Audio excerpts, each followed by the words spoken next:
Yes, sir. Yes, sir. What it do, gang? We live. We back, man. Welcome back to the Golden Goose DFS show, the leader in single entry content. I am your host, Chandler Blakely, aka Goose. Y'all know why I'm here, man. Bringing you another edition of my third and goal series. Week 2, we talking running backs. Y'all know I got them queued up for y'all. But before we do, man, a quick little house maintenance. Everybody, man, if you're new to the channel, listen. We specialize in single entry, 3 max, and 20 max. But it doesn't matter what contest you're in. Cash game, head to head, you're a 150 max, a big GPP player. Does not matter. The content's going to be fire for you every week. The plays are going to be good across all formats, man. I'm bringing you the best plays on the slate. So you want to hit that subscribe button. You want to turn your notification bell on so you can be here rocking with us whenever the videos drop, alright? And everybody, do me one small favor. Hit that like button for your boy, man. I greatly appreciate it, and I greatly appreciate you trying to grow the channel over here, man. And it's just a small gesture of kindness that should bring some good karma your way. So I recommend everybody hit that like button. Let's get into it. You know I don't like to hold you long, but let's talk about the running back real quick, man. Running back is going to be tricky. Running back is going to be tricky all season. It's looking like, man. It's going to be the money position week in and week out. Trying to nail down these running backs. Which one does it, which one doesn't. A lot of running back by committee situations. The bell cow situations are priced accordingly. So it's going to be tough, man. I think running back may be the money position all year long. So with that being said, this is third and goal. So you know I got 3 queued up for you. We're going to jump right into it. At the top, pay up option. I'm looking at Saquon Barkley, 8K. Great matchup here against the Arizona Cardinals. They're heavy favorites. I know this Cardinals defense looked kind of good last week, but that was against the Commanders offense that is just not together yet. So, and I know what you might be thinking. The Giants look horrible too against my Cowboys on Sunday night. But I'm okay with that. Listen, my Cowboys defense is going to make a lot of people look less than stellar. So I'm okay going back to Saquon Barkley right here. Pardon me.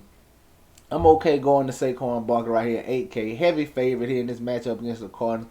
He's one of the true bell cow backs left in the league. Like I said, with all these running back by committee backfields, I definitely want to take advantage of a bell cow whenever I can. He's going to be good to go no matter the game script. He's going to get plenty of touches.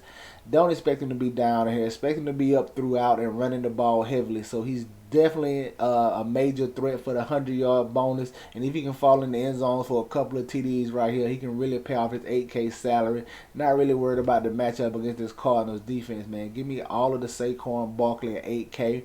Definitely one of my favorite pay-up options on this slate. Alright, coming in at my second play. Now my second play is going to be a direct leverage play for you. This game is garnering a lot of ownership. Highest total on the slate. The guy I'm talking about is Travis Etienne at 6,900. He's going to be the perfect pivot, perfect leverage play for you from all of these Trevor Lawrence stacks. I do believe Trevor Lawrence will probably be one of the highest owned QBs on the slate, man. Just this game environment. Chiefs being favored -3. The Jacksonville offense looked good last week, and the Chiefs should score, especially with Kelsey being back. So it's going to push Jacksonville to have to score more. And Travis Etienne is just a perfect leverage play. Like I said, Trevor Lawrence with Ridley and Kirk, or Ridley and Evan Ingram is going to be probably the stack du jour this Sunday. I like going to Travis Etienne here. I know he got vultured for a touchdown by Tanks Bigsby, but I'm not really worried that he still getting the majority of the work, man. I expect him to play to see 20, maybe 25 touches here in this spot. Is I'm not really worried about the Chiefs' run defense. I know they signed Chris Jones. He's going to be back. That should improve them, but the Chiefs never had a stellar defense on their run. They've never been true, just defensive stoppers. They will give it up, and they will give it up on the ground. The Detroit Lions week 1 averaged like a little over 4 yards a carry against them. Give me Travis Etienne as a primary back here in this spot, and a leverage play from all the Trevor Lawrence stack. He's definitely in line for, should be in line for multiple scores given the total on this game. So Jacksonville should be in the red zone more than once. If he can get a couple of those touchdowns, man, he can really pay off this 6,900 price tag. I like getting the Travis Etienne Jr. here at 6,900. Right?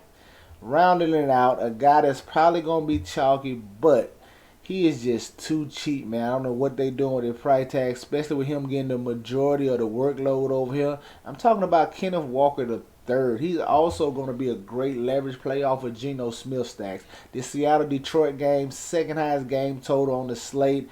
Vegas definitely expecting to be a shootout. People are going to be all over it because, especially with the shootout that it was last year and winning the Millie Maker. So people are definitely going to be in this game. And it's in the Dome. It's just so many things that's going to lead people to this game.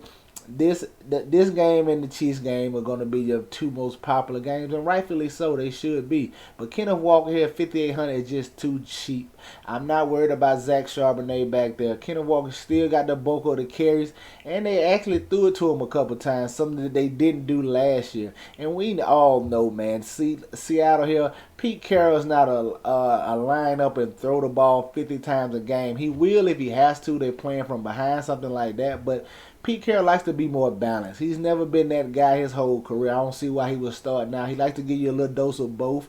And if he has to pass a lot, he will. But I like Kenneth Walker at 5,800, just too cheap. I know he's going to garner some ownership, but I think this is good chalk right here in this spot of going against the Detroit Lions. I know that Lions defense is a little more improved. At least they looked a little more improved, especially week one against the Chiefs. But I'm not too concerned with that, man. I think they still can be had here, and they can't just load the box. See, the threat of the pass here is what's going to help keep the running lanes open for Kenneth Walker. They can't just load the box because you got weapons on the outside, and Geno Smith can get them the ball. So I like Kenneth Walker at 1,500. Like I said, he's probably going to be one of the chalkier plays on the slate, but definitely good chalk. Definitely get him in your player pool and your lineups, man. There you have it, 3 running backs for you this week. Kenneth Walker, Travis Etienne Jr., and Saquon Barkley. Get you some exposure to these guys. Get them in your player pools. They going to for sure be in mind, man. And listen, if you want access to my complete player pool, my live stream before lock on Sunday, the Patreon link is down below. Go on and hit that thing and officially join the gang, all right? That's going to do it for us here today, man. Y'all know the motto. Chances make champions. Y'all green up. I'll catch y'all next time, all right? Let's get it.